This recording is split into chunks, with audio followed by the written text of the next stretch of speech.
sepanjang segala masa. Amin. Kita duduk untuk mendengarkan sabda Tuhan.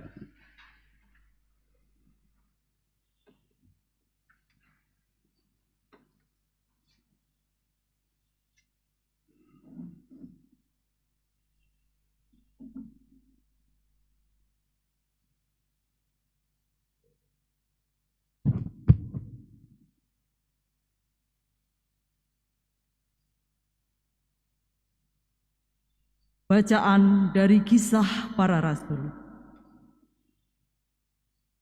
Setelah tiba di Roma, Paulus yang dalam tahanan diperbolehkan tinggal dalam rumah sendiri bersama-sama seorang prajurit yang mengawalnya.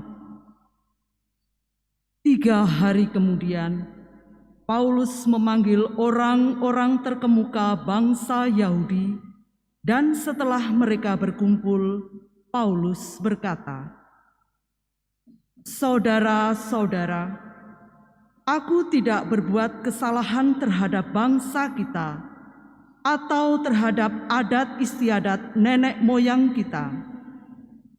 Meskipun demikian, aku ditangkap di Yerusalem dan diserahkan kepada orang-orang Roma. Setelah aku diperiksa, mereka bermaksud melepaskan aku karena tidak terdapat suatu kesalahan pun padaku yang setimpal dengan hukuman mati. Akan tetapi orang-orang Yahudi menentangnya, dan karena itu terpaksalah aku naik banding kepada Kaisar, tetapi bukan dengan maksud untuk mengadukan bangsaku. Itulah sebabnya aku meminta supaya boleh bertemu dan berbicara dengan kamu, sebab justru karena pengharapan Israel lah aku diikat dengan belenggu ini." 2 tahun penuh Paulus tinggal di rumah yang disewanya sendiri itu. Ia menerima semua orang yang datang kepadanya. Dengan terus terang dan tanpa rintangan apa-apa, ia memberitakan kerajaan Allah dan mengajar tentang Tuhan Yesus Kristus. Demikianlah sabda Tuhan. Syukur kepada Allah. Orang yang tulus akan memandang wajah-Mu ya Tuhan. Orang yang tulus akan memandang wajah-Mu ya Tuhan. Tuhan ada di dalam bait-Nya yang kudus. Tuhan tahtanya di surga. Matanya mengamat-amati, sorot matanya menguji anak-anak manusia. Orang yang tulus akan memandang wajah-Mu ya Tuhan. Tuhan menguji orang benar dan orang fasik, dan Ia membenci orang yang mencintai kekerasan. Sebab Tuhan adalah adil, dan Ia mengasihi keadilan. Orang yang tulus akan memandang wajah-Nya. Orang yang tulus akan memandang wajah-Mu ya Tuhan. Haleluya, haleluya,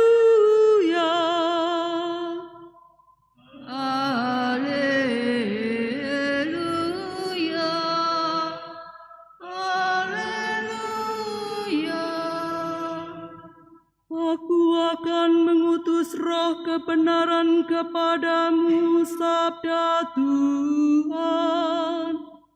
Ia akan memimpin kamu ke dalam seluruh kebenaran. Haleluya, haleluya.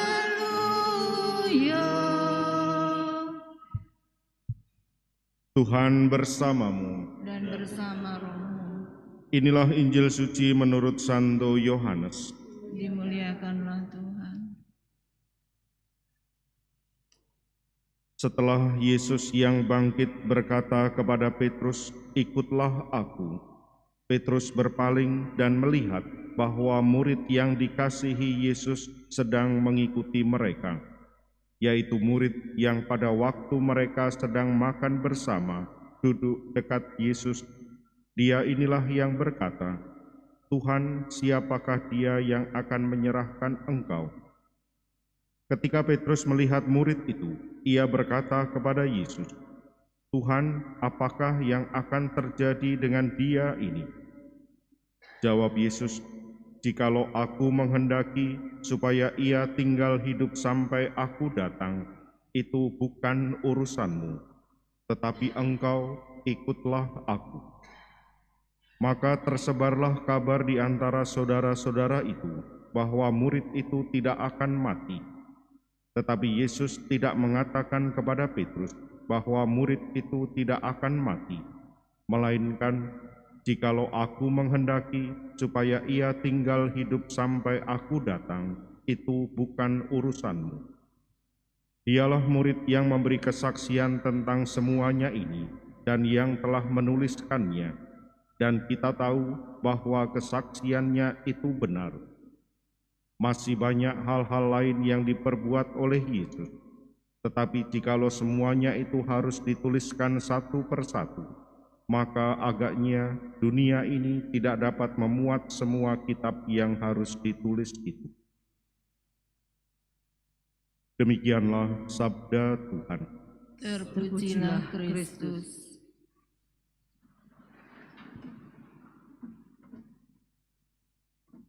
Salah satu hal yang senantiasa dicari oleh manusia itu adalah kenyamanan. Tidak ada orang yang akan menolak seandainya ditawarkan apa saja yang membuat dirinya secara pribadi merasa nyaman. Dan ketika kenyamanan itu sudah didapatkan, atau paling tidak dirasa didapatkan, kenyamanan itu akan dipertahankan selama mungkin, sebisa mungkin. Tetapi kita tahu bahwa yang namanya dinamika hidup selalu berubah, dan situasi nyaman itu bisa dengan segera berubah. Dan bagi setiap orang, rasa nyaman soal apa saja yang membuat nyaman tentu akan sangat berbeda. Kita bisa melihat bahwa ketika orang bekerja dengan keras di dalam pandangan orang lain, mengorbankan banyak hal, tetapi bisa jadi bagi dirinya sendiri itulah kenyamanan hidup, bekerja. Sama seperti kita lihat di dalam bacaan pertama, cerita tentang Paulus. Kita bisa merasa dan berbahagia bahwa karena perjuangannya, karena perjalanannya, karena pengorbanannya, kita pun juga mengenal iman kepada Kristus. Dan dalam banyak perjalanan, Paulus mewartakan, dan itulah dunianya. Bisa jadi itulah suasana, situasi kenyamanannya. Mengadakan banyak perjalanan, dan dalam perjalanan itu ia mewartakan Kristus yang bangkit. Dan ketika ia kemudian mengalami situasi yang tak terduga, mendapat perlawanan dari orang-orang Yahudi, ia menghabiskan sisa hidupnya di dalam masa tahanan, walaupun dalam artian tertentu tahanan yang istimewa. Dan disitulah kemudian perubahan kenyamanan itu. Setiap orang pun bisa menghadapinya secara berbeda. Bisa dengan rasa depresi, bisa kemudian kehilangan harapan dan sebagainya. Dan kita melihat situasi yang dialami Paulus, perubahan dari situasi perjalanan yang mungkin mengobarkan hatinya, yang memberikan semangat, tetapi ketika ia harus tinggal di rumah, tinggal di dalam masa tahanan, apakah yang kemudian dilakukan? Kita melihat bahwa Paulus pun tetap melakukan pewartaan itu. Paulus tetap melakukan apa yang menjadi kebutuhannya, mewartakan Kristus yang bangkit. Situasinya berubah, situasi kenyamanan itu mungkin tidak didapatkan, tetapi semangat untuk mewartakan tetap ada. menjadi sebuah permenungan bagi kita. Ketika kita menerima sakramen baptis, kita percaya kepada Kristus. Apakah Kristus yang kita imani juga kemudian kita wartakan di dalam setiap aspek kehidupan kita, dalam dinamika kehidupan yang ada. Bukan persoalan kenyamanan situasi hidup kita secara pribadi, tetapi Kristus yang kemudian diwartakan. Inilah yang ditegaskan oleh Yesus kepada Petrus ketika Petrus bertanya tentang banyak hal di luar apa yang dia pikirkan. Yesus menjawab dengan tegas, "Itu bukan urusanmu, tetapi engkau ikutlah aku." Inilah yang dialami, yang kemudian dijalankan oleh Paulus dan kemudian juga Petrus. Bagaimana dengan kita? Ketika kita mendengar, ketika kita menghayati, ketika kita merenungkan sabda Tuhan, apa yang kemudian kita lakukan di dalam kehidupan kita? Inilah yang perlu untuk kita jawab, perlu untuk kita tanggapi di dalam perjalanan hidup kita. Bukan lagi berpusat kepada diri kita, kenyamanan diri kita, tetapi apakah Kristus yang bangkit, Kristus yang kita imani, mampu kita wartakan di dalam dinamika kehidupan kita. Sehingga di dalam setiap kehidupan, peristiwa kehidupan yang ada, kita pun tetap bisa dan merasakan semangat untuk mewartakan Kristus dalam situasi peristiwa kehidupan kita masing-masing.